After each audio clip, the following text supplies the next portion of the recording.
Una se- Hola a todos y bienvenidos a este nuevo video en el cual vamos a hablar sobre Mongo, ¿cómo era? Bases de datos no SQL. Base de datos no SQL, Mongo. Comenzamos. Vamos a comenzar con...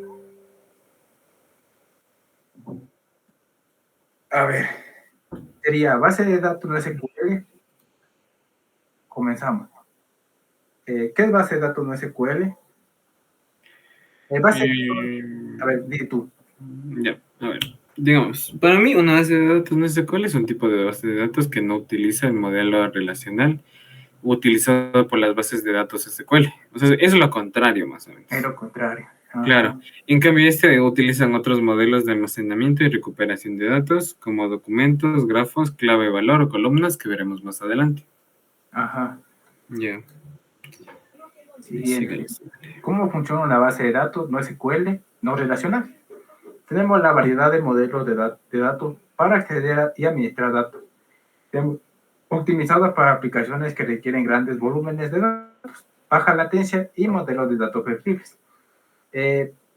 Las bases de datos no SQL nos ayudan porque podemos manejar muchos datos al mismo tiempo, porque si nosotros queremos crear un programa y al mismo tiempo nos den muchísimos datos como Facebook o Twitter que diariamente reciben millones de datos, si no utilizamos NoSQL, esos datos se va a colapsar la página o los servidores porque no tienen una manera de controlar todos esos datos como la mentira.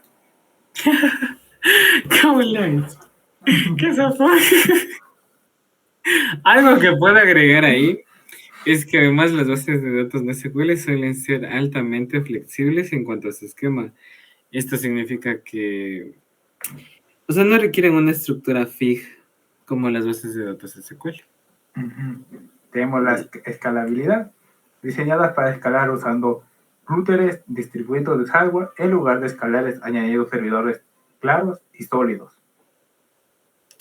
Ya, vamos ahora con la flexibilidad.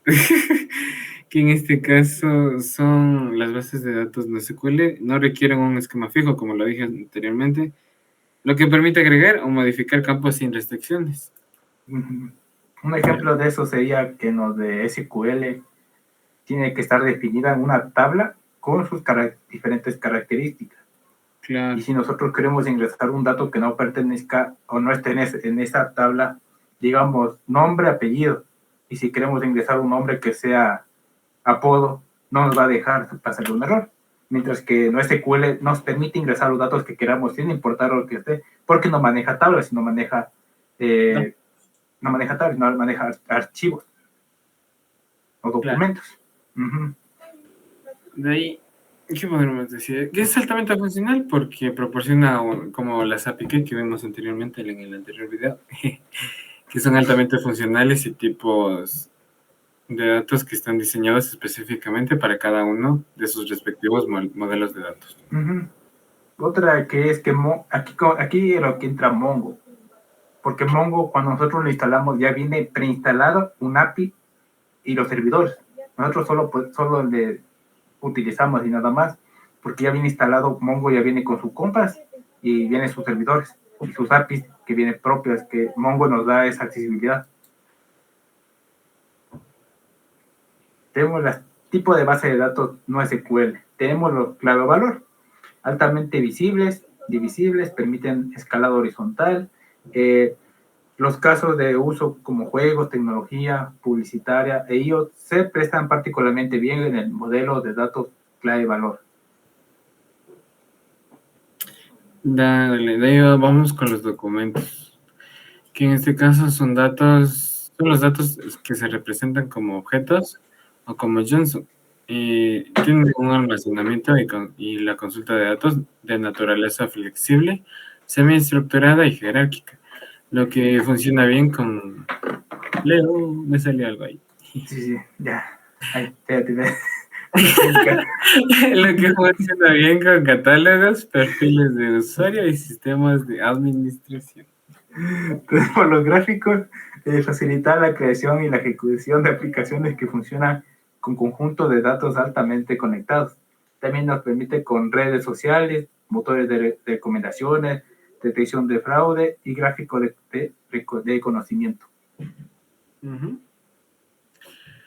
De ahí vamos con memoria, que básicamente esto es que las aplicaciones de juegos y tecnología publicitaria tienen casos de uso como tablas de clasificación, tiendas de sesión y análisis de tiempo real. Esto se guarda en la memoria. En la memoria o en la base de datos. O en la base de datos, que básicamente es lo mismo.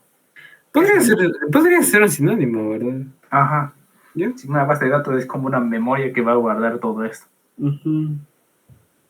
Tenemos diferencias entre SQL y no SQL. SQL almacena datos de manera estructurada y la no SQL lo hacen de forma original. Es como dije anteriormente que tiene que para SQL tener definido nosotros una tabla ya creada y los datos ingresar adentro de esa tabla.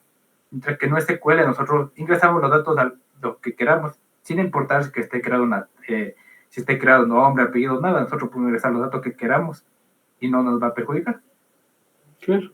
Una diferencia bastante grande que le veo es en el esquema, ya que las bases de datos de SQL tienen un esquema fijo, como lo dijimos anteriormente, y requieren una estructura predefinida para los datos. En cambio, por otro lado, las bases de datos no SQL tienen un esquema flexible, lo que significa que no requieren una estructura fija y permite agregar o modificar campos sin restricciones.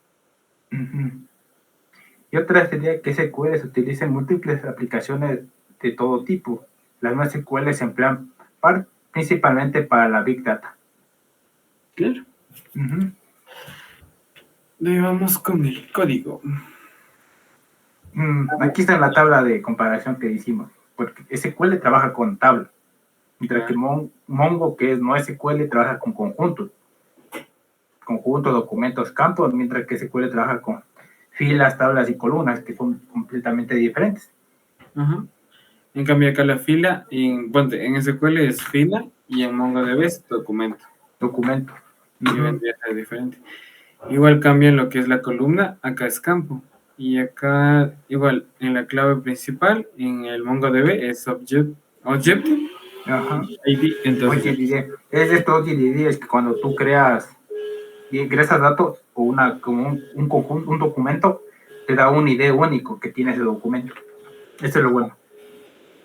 Te da un el único similar sería lo que viene a ser índice y ver, ¿verdad? Eso es lo único que se ve igual, el índice y el ver. También funcionan con los mismos comandos, porque con Mongo y NoSQL son lo mismo. Se utiliza, lo único de Mongo es que se pone DB antes, siempre se pone DB, mientras que NoSQL, digamos, va directo con front, todo esto. Pero son igualitos los comandos que se utilizan entre los dos. Claro. Y hay otro que sería también que son iguales en matriz. Ajá, como lo dijimos. Como dijimos. De ahí, podemos verle de mejor manera, a ver cómo sería. En el ejemplo. Vamos. El ejemplo. No, pero para que se vea mejor así. O PowerPoint. PowerPoint. Claro, pues haces un dibujito y ya. Digamos, sería casi aquí. Sería aquí. Tiene que, ese es un SQL. Tiene que estar definido el ID, nombre, usuario y nivel de acceso. Así. Si nosotros queremos ingresar, digamos, un apellido aquí, no nos va a dejar, porque no está definida esto de aquí. Mientras que el Mongo tenemos lo que nosotros queramos. Digamos, como productos, tiene nombre, precio, actividad, todo eso. Y si nos vamos a otro que sería, si vienen productos, Seller no tiene nada. Aquí había uno que tenga todo eso. No, guay. Aquí está. Estos son iguales. Digamos, aquí está el ID que dijimos, el ID único que le da a cada uno. El ID único. ¿Sí le cachas? ¿Sí le cacháis? Confirmo. Y aquí sería Maestro. Aquí está. Como vimos. Aquí tiene un nombre. Todo está creado el nombre. Aquí tiene un precio. Aquí tiene descripción. Tiene diferentes. Y no hay ningún problema porque Mongo. Eso es lo bueno de Mongo que nos deja ingresar los datos que queramos. Y para poder utilizar Mongo tenemos que escribir mongo para inicializar el servidor. Un rato. Listo. Ya ponemos el CMD nuevo. Estamos como administrador. Aquí pongamos Mongo SH y podemos utilizar Mongo lo que queramos. Y aquí está. Y para poner show DBS para ver la base de datos, que es nuestra base de datos, una manera para poder utilizar Mongo. Y eso sería todo por parte de Mongo. Por parte del Leo. Mía. Y ya podemos utilizar Mongo y podemos utilizar los comandos, que son todo eso. Ahora vamos a ver el componentes y objetos gráficos. También vamos a hablar sobre ese tema. Claro. Hágale. No, ya acabamos pues todo ya. Claro. Vamos a ver. Dale. Primero vemos una definición. Ya. Yo digo objeto gráfico ya. Ya, dale. Objetos gráficos es darle vida al objeto que se crea en las instancias de una clase. ¿Ya? Aguanta. Vamos a definir lo que son los componentes. Los componentes. Aquí básicamente es una definición clara y sencilla, que básicamente es una serie de elementos gráficos básicos. ¿Y ya? Ahorita yo voy a decir los widgets. Ajá. Widget. Widget. Es igual a facilidad, que es un pequeño programa definido o diseñado para facilitar el acceso a las funciones más usadas de un dispositivo. ¿No sería todo? Un pequeño. Ahí vamos con los formularios, que básicamente es una entrada. Entonces, aquí vemos que son las ventanas que albergan otros controles, incluyendo los controles de comando. Y síguele nomás. Ahí. Vamos con menús y tablas. Sí. Con menú ya. Ya. En este caso, el menú se refiere a una interfaz gráfica de usuario que permite al usuario seleccionar opciones o realizar acciones específicas, como podemos ver en la imagen. Como el JMenú bar o el JMenú ítem. Lo otro que tenemos es la tabla. Una tabla en Java puede ser utilizada para mostrar datos en una interfaz gráfica de usuario o para almacenar y manipular datos en la memoria. Tenemos el JTable, el Table Model, el Default. Como vemos en la imagen, es una tabla para que podamos mostrar los datos. Esto sería un pequeño ejemplo que les puedo mostrar. Es aquí. El de aquí. Aquí. Esta es una tabla, porque muestra la información de lo que tengamos de nuestra base de datos o lo que hayamos tenido. Sí, como podemos ver. Confirmo. De ahí vamos a los componentes gráficos y gestión de eventos. Yo digo componente gráfico y tú dices eventos. Sí, dale. Ya, componentes gráficos. Elementos visuales con los que los usuarios interactúan en una interfaz gráfica. Proporcionan funcionalidades específicas y ayudan a construir una interfaz intuitiva. Como vemos ahí, este menú nos ayuda a crear label, que es para crear un texto, botones para, la palabra mismo lo dice, un botón, el list para una lista, el text en área es lo que vimos anteriormente, nos muestra un text en área, text file, para que se muestre solo un pequeño cuadrito lo que hayamos ingresado y todo eso. Ya, ahora vamos con eventos. Básicamente, eventos son acciones o sucesos que ocurren en respuesta a la interacción del usuario con los componentes gráficos. En esto, capturan la entrada del usuario y realizan acciones correspondientes, como podemos ver ahí, en los ejemplos. Tenemos los componentes de entrada.